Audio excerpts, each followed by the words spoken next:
چشم بندو گوشت بندو لب بند گر نبینی سر حق برما بخن. یہ اصلاح باطن کا نسخہ ہے جو کسی اللہ والے نے بتلایا ہے. وہ فرماتے ہیں کہ اللہ تعالیٰ کی مرضی کے خلاف نہ آنکھ کو استعمال کرو، نہ کان اور نہ زبان کو. پھر اگر اللہ تعالیٰ کی قدرت کے کرشمے نظر نہ آئے تو ہم پر ہنسنا کہ اس نے ہمیں غلط کہا تھا. آنکھ کی بندش کا اللہ تعالیٰ نے بھی حکم دیا ہے. قل للمؤمنین یغضوا من ابصارهم ویحفظوا فروجهم.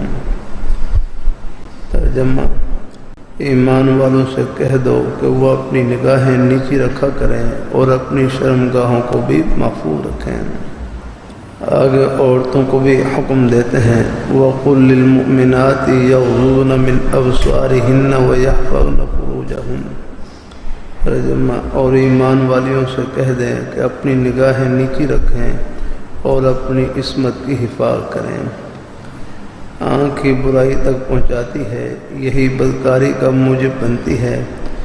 اس لیے اللہ تعالیٰ نے اس کی بندش کا مردوں اور عورتوں دونوں کو حکم دیا ہے. بعض اوقات برائی کی ابتدا مرد کی طرف سے ہوتی ہے اور بعض اوقات عورت کی طرف سے. اس لیے اللہ تعالیٰ نے دونوں کو علیحدہ علیحدہ خطاب فرمایا.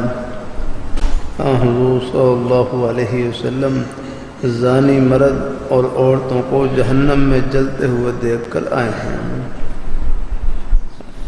اللہ تعالیٰ سب کی حفاظت فرمائے. بد نظری کا علاج غض بصر. اپنی نظروں کو جھکا لیں، بس کر لیں.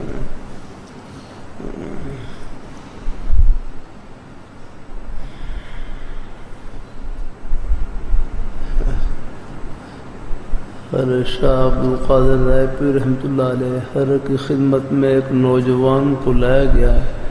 وہ صورت کے فتنے میں مبتلا ہو گئے. کوئی شکل و صورت دماغ میں بیٹھ گئی. حضرت نے ایک ہی جملہ ارشاد فرمائے لگے آپ ان کی طرف دیکھتے ہیں، اس ذات کی طرف نہیں دیکھتے جس نے ان کو حسن بخشا ہے. وہ کتنا حسین ہوگا. تو خود اللہ میاں کتنے حسین جمیل، جن کے پاس رنگ روپ کے خزانے، شکلوں کے خزانے تو ان کے پاس ہیں. یہاں پر تو سب شکلیں عارضی ہیں. بچپن میں اور شکل، جوانی میں اور شکل، اور بڑھاپے میں شکل کے نام تک بدل جاتے ہیں. بڑھاپے کے القاب شروع میں لگ جاتے ہیں.